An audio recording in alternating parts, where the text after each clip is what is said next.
100%। میں نے دوربین کی مدد سے چیک بھی کیا ہے، مجھے گوشت کھانے کے لیے جمع ہو جانے والے کتوں کے علاوہ کہیں اور کوئی کتا دکھائی نہیں دیا۔ وہ خاصی مطمئن تھی۔ گڈ، اب ہمیں قمرالدین تہہ خانے تک لے جائے گا۔ میں ٹھیک کہہ رہا ہوں نا قمرالدین؟ اس نے قمرالدین کی آنکھوں میں جھانک کر سوال کیا، اور یہ طے تھا کہ جب وہ اپنے کسی معمول سے اس انداز میں گفتگو کرے تو انکار کی کوئی گنجائش نہیں ہو سکتی تھی۔ قمرالدین بھی سر جھکا کر حکم کی پیروی کے لیے چل پڑا۔ سونے نے حسب پروگرام دروازہ بند کر کے باہر سے کنڈی لگا دی۔ حویلی میں اس وقت ہو کا عالم طاری تھا۔ برجی کی طرف جاتے ہوئے تھوڑے تھوڑے فاصلے پر بے ہوش یا نیم بے ہوش پڑے کتے دکھائی دیے۔ برجی کا ماحول بھی حسب توقع تھا۔ پہرے دار ادھر ادھر بے ہوشی کی حالت میں پڑے ہوئے تھے۔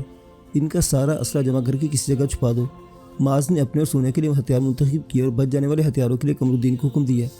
اس نے تابع داری سے یہ کام انجام دیا۔ اب وہ تہہ خانے کی طرف جانے والے راستے پر گامزن تھے۔ ایک اندر سے بند دروازے پر رک کر قمرالدین نے دستک دی۔ کون ہے؟ میں ہوں قمرالدین، سرکار کے مہمانوں کو ساتھ لایا ہوں۔ اندر سے سخت لہجے میں کیے گئے سوال کا قمرالدین نے اطمینان سے جواب دیا۔ رد عمل میں اندر سے کنڈی کھولے جانے کی آواز سنائی دینے لگی۔ ہمیں سیدھے ان 2 افراد تک لے چلنا جن کی میں نے تمہیں تصویریں دکھائی تھیں۔ دروازہ کھلنے کے دوران قمرالدین کو سرگوشی میں ہدایت دی تو اس نے سر کو اس بات میں جنبش دے کر بات سمجھ جانے کا اشارہ دیا۔ کون ہے بھائی قمرالدین؟ اتنی رات کو کس کو لے کر آئے ہو تم؟ دروازہ کھولنے والے نے قمرالدین کی شکل دیکھتے سوال جڑا۔ نواب صاحب کے حکم سے لایا ہوں جی، ان پناگزینوں والے حصے میں رکھنے کا ہے۔ قمرالدین نے سے جواب دیا اور بے نیازی سے ایک طرف چل پڑا۔ سونے اور معاذ اس کے پیچھے تھے۔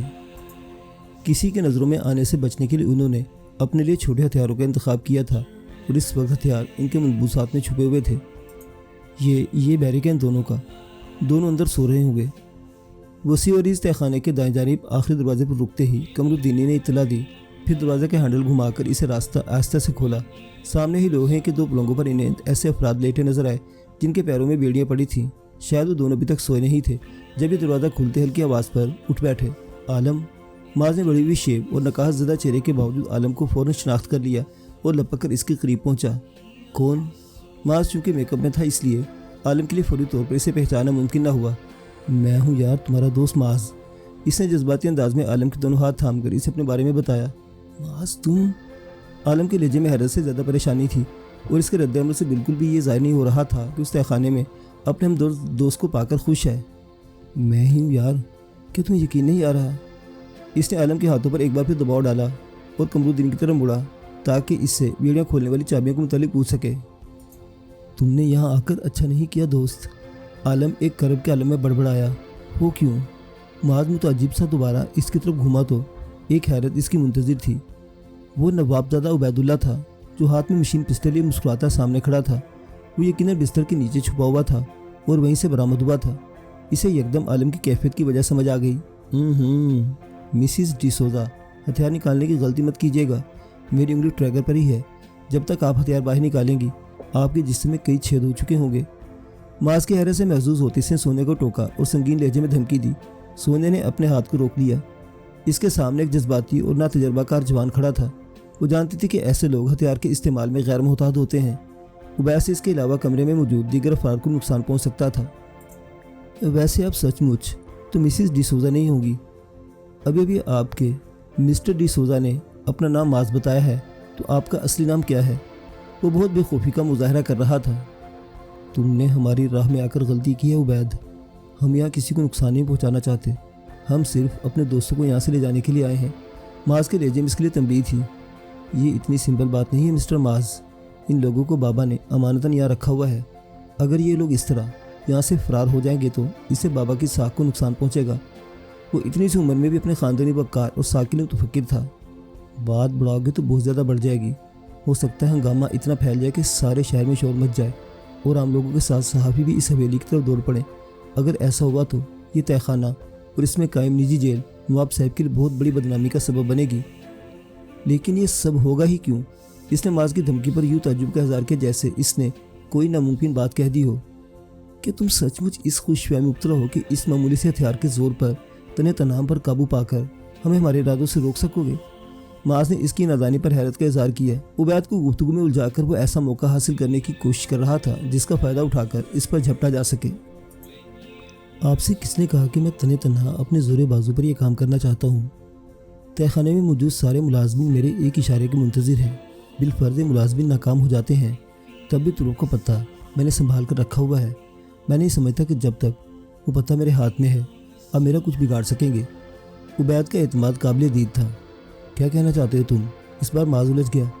آپ کی کچھ عزیز میری تحویل میں ہے، وہی عزیز جن سے ملنے آپ آج ہوٹل میں گئے تھے۔ عبید نے گویا اس کے سر پر دھماکہ کیا۔ تو وہ تم تھے جو میرا پیچھا کر رہے تھے؟ معاذ نے سے گھورا۔ آپ کو تاکو کو پتہ لگ گیا تھا نا؟ مجھے معلوم تھا کہ ایسا ہی ہوگا، جبھی میں نے ایک دوست کو پہلے ہی ہیلپ کے لیے ساتھ رکھ لیا تھا، جہاں سے آپ مجھے ڈاج دینے کے لیے راستہ مڑے میرے دوست نے آپ کا تعاقب شروع کر دیا تھا۔ تم اس سفید گاڑی کی بات کر رہے ہو نا؟ لیکن وہ بھی زیادہ دیر میرے پیچھے نہیں آئی تھی۔ معاذ کو سب یاد تھا، اسے میں نے واپس بلا لیا تھا۔ ہم ٹیکسی کا نمبر نوٹ کر چکے تھے، نمبر کی مدد سے ڈرائیور تک پہنچے۔ اس کے بعد تو کام بالکل آسان تھا۔ ہوٹل کا پتہ معلوم ہو گیا تو یہ بھی معلوم کر لیا گیا کہ آپ وہاں کس روم میں اور کن لوگوں سے ملاقات کے لیے گئے تھے۔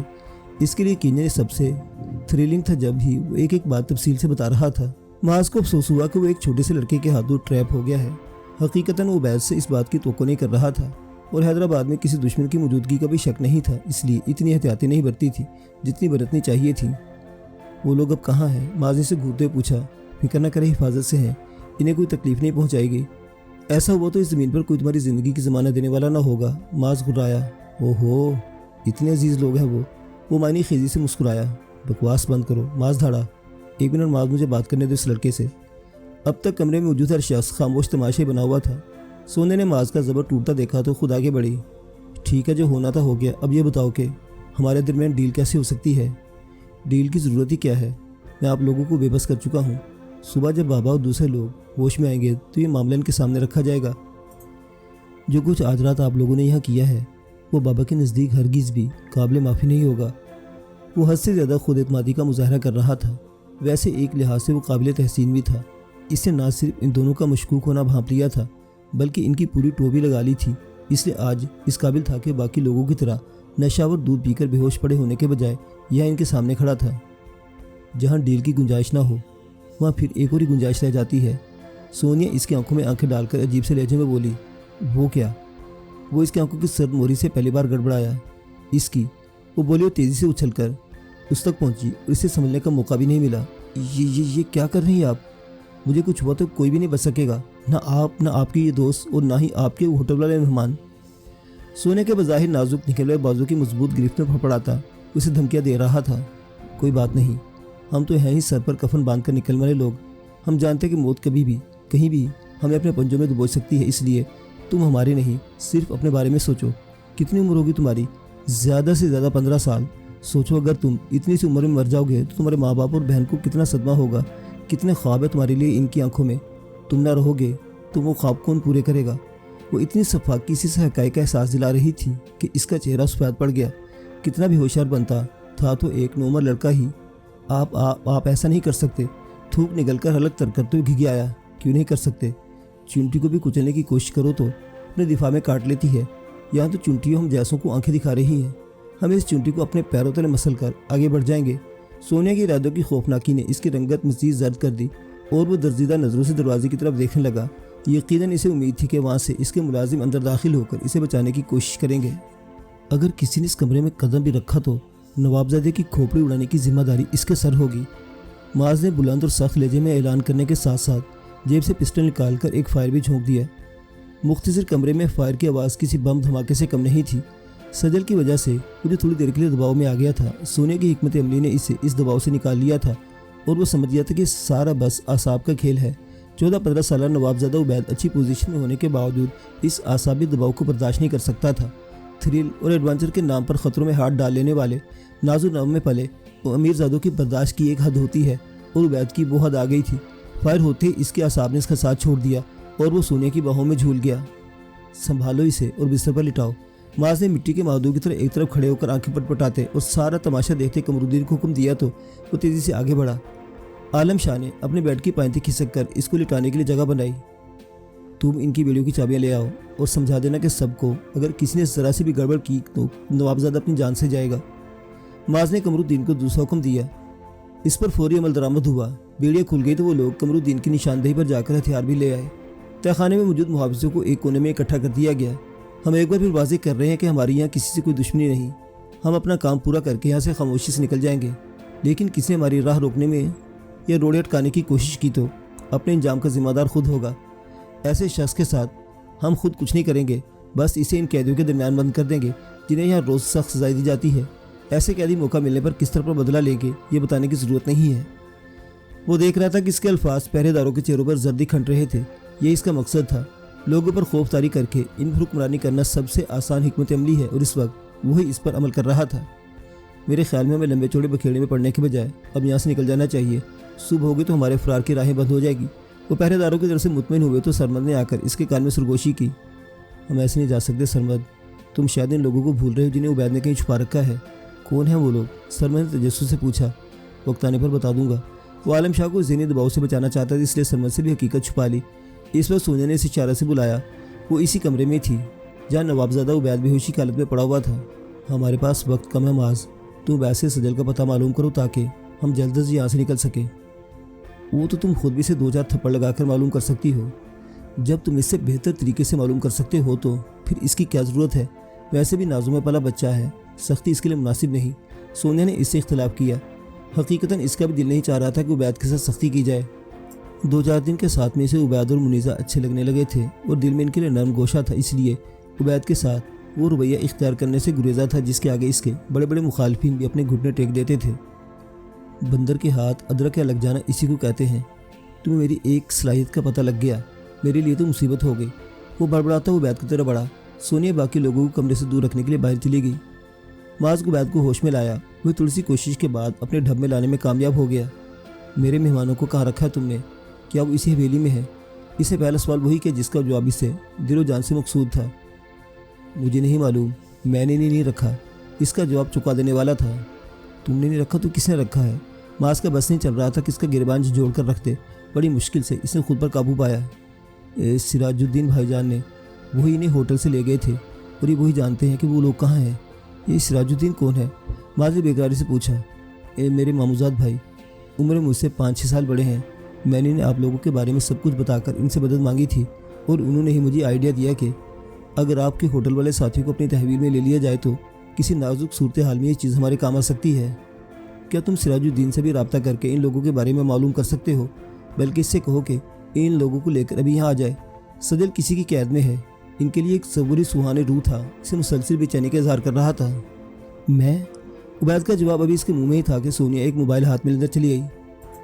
اس کے نمبر پر کسی سراج الدین کی کال آ رہی تھی۔ میں نے کال ہسٹری چیک کی۔ کل سے اب تک دونوں نے متعدد بار ایک دوسرے سے رابطہ کیا ہے۔ آخری بار 1 گھنٹے پہلے ان کی گفتگو ہوئی ہے اور اب بھی 2 مسڈ کال آ چکی ہیں۔ موبائل معاذ کے سامنے کر تو اس نے اطلاع فراہم کی۔ سراج الدین تمہیں کیوں کال کر رہا ہے؟ معاذ نے دریافت کیا۔ ہمارے درمیان طے ہوا تھا کہ وہ ہر 1 گھنٹے بعد مجھے کال کر کے یہاں کی صورتحال معلوم کرتے رہیں گے۔ گھنٹہ بھر پہلے میں نے انہیں بتایا تھا کہ کھیل شروع ہو چکا ہے اور حویلی میں موجود کتوں اور انسانوں کی اکثریت بے ہوش پڑی ہے۔ تم کیوں بے ہوش نہیں ہوئے؟ کہ تم نے دودھ نہیں پیا تھا؟ معاذ نے اپنے دانت کچکچائے۔ مجھے شک تھا کہ دودھ میں کچھ ملایا گیا ہے، اس لیے میں نے دودھ نہیں پیا اور آپ لوگوں سے پہلے ہی نکل کر تہہ خانے میں پہنچ گیا تھا۔ اسی اثنا میں موبائل ایک بار پھر بجنے لگا۔ کالر سراج الدین ہی تھا۔ بات کر اسے یقین دلاؤ کہ یہاں سب کچھ ٹھیک ہے۔ معاذ نے سونیا کو کال ریسیو کرنے کا اشارہ کیا۔ اس نے کال ریسیو کر کے موبائل عبید کے کانوں سے لگایا۔ السلام علیکم سراج بھائی، سب ٹھیک تو ہے؟ اس کا مدعا سمجھتے ہوئے عبید نے گفتگو کا آغاز کیا۔ ہاں سب ٹھیک ہے، میں باتھ روم میں تھا اس لیے کال نہیں لے سکا۔ دوسری طرف سے یقیناً کال ریسیو نہ کرنے کے سلسلے میں استفسار کیا جا رہا تھا، جس کی وضاحت میں عبید نے بہانہ بنایا۔ معاذ نے اس کی پسلوں میں ہلکا سا ٹھوکا دے کر سرگوشی میں ان لوگوں کو یہاں لانے کی بات کرنے کو کہا۔ ایسا کیجیے سراج الدین بھائی، ان لوگوں کو لے کر یہاں حویلی آ جائیے، صبح سب کو ایک ساتھ بابا کے سامنے پیش کر دیں گے۔ عبید نے سلیقے سے بات کی اور پھر دوسری طرف کی سننے لگا۔ ٹھیک ہے تو پھر آ جائیے، میں آپ کا انتظار کر رہا ہوں۔ آخری بات کہہ کر اس نے رابطہ منقطع کر دیا اور پھر معاذ کی طرف رخ کر کے اطلاع دینے والے انداز میں بولا، آ رہے ہیں وہ لوگ، آدھے گھنٹے تک پہنچ جائیں گے۔ باہر گیٹ پر موجود سیکورٹی سٹاف کو اطلاع کر دو، کہنا ان لوگوں کو سیدھے یہاں تہہ خانے کی طرف بھجوائیں۔ معاذ سے نئی ہدایت دی۔ اس ہدایت پر عمل کرتے ہوئے عبید کے ساتھ تہہ خانے سے باہر نکل گیا۔ پیچھے کا معاملہ دیکھنے کے لیے سونیا کافی تھی اور اب تو عالم شاہ اور سرمد جیسے قابل اعتبار ساتھیوں کا بھی ساتھ مل گیا تھا۔ باہر نکل کر وہ عبید کے ساتھ برجی پر پہنچ گیا۔ یہاں سے ہر جانب نظر رکھی جا سکتی تھی۔ ابھی آدھا گھنٹہ پورا ہونے میں 2-3 منٹ باقی تھے کہ مین گیٹ کے سامنے گاڑی کی روشنی دکھائی دی۔ پھر فوراً ان کے ہاتھ میں موجود عبید کا موبائل بجنے لگا۔ ان لوگوں سے بولو کہ سیدھے تہہ خانے کی طرف چلے آئیں۔ معاذ نے ہدایت کے ساتھ موبائل عبید کو تھمایا۔ اس نے اس کی کہی ہوئی بات دہرا دی۔ گاڑیاں اندر آئیں، یہ تعداد میں 2 تھیں۔ پہلے اگلی گاڑی سے 2 ہتھیار بند افراد اترے اور گاڑی کا پچھلا دروازہ کھول کر کسی کو باہر آنے کا راستہ دیا۔ اترنے والا اگرچہ پینٹ شرٹ میں ملبوس تھا، لیکن اس کی ٹال جھال میں موجود وقار سے محض نے اندازہ لگا لیا کہ وہی سراج الدین ہے۔ اس کے اشارے پر پچھلی گاڑی کے سواروں کو اتارا جانے لگا۔ گود میں بچہ اٹھا نازک سی سجل اور گول مول سے گل خان کو اس نے ان کی ہیئت سے پہچان لیا تھا۔ نیچے جا کر ان لوگوں کا استقبال کرو، خبردار کوئی گڑبڑ نہیں ہونی چاہیے، معاذ نے عبید کو حکم دیا، جس کی تعمیر کے فوراً حرکت میں آ گیا۔ معاذ ایک محفوظ فاصلے سے ان کے پیچھے تھا۔ تو تم نے بازی مار ہی لی۔ عبید آنے والوں کے مقابل پہنچا تو پینٹ شرٹ والے نے جو یقینی طور پر سراج تھا، اس کے بازو پر ایک مشفقانہ دھپ لگاتے ہوئے داد دینے والے انداز میں کہا، اور پھر اس کے جواب کا انتظار کیے بغیر بولا، سچ پوچھو تو میں ڈر رہا تھا کہ تم کوئی گڑبڑ نہ کر بیٹھو۔ تم نے پروگرام کے مطابق میری کال ریسیو نہیں کی تو میں اچھا خاصا پریشان ہو گیا تھا، اور اپنے اس ڈی ایس پی دوست کو کال بھی کر دی تھی جس کا تم سے ذکر کیا تھا۔ وہ تو تم نے میری کال ریسیو کر لی، ورنہ اس وقت وہ بھی میرے ساتھ یہیں موجود ہوتا۔ سراج جو کچھ کہہ رہا تھا وہ خاصا خوفناک تھا۔ پولیس حویلی تک چلی آتی تو وہ لوگ مزید الجھن میں پڑ جاتے۔ آپ نے تو مجھے بالکل ہی بچہ سمجھ رکھا ہے، سراج کی بات سن کر عبید نے جھیپے ہوئے لہجے میں کہا۔ آپس میں گفتگو کرنے کے ساتھ ساتھ وہ لوگ قدم بھی اٹھاتے جا رہے تھے۔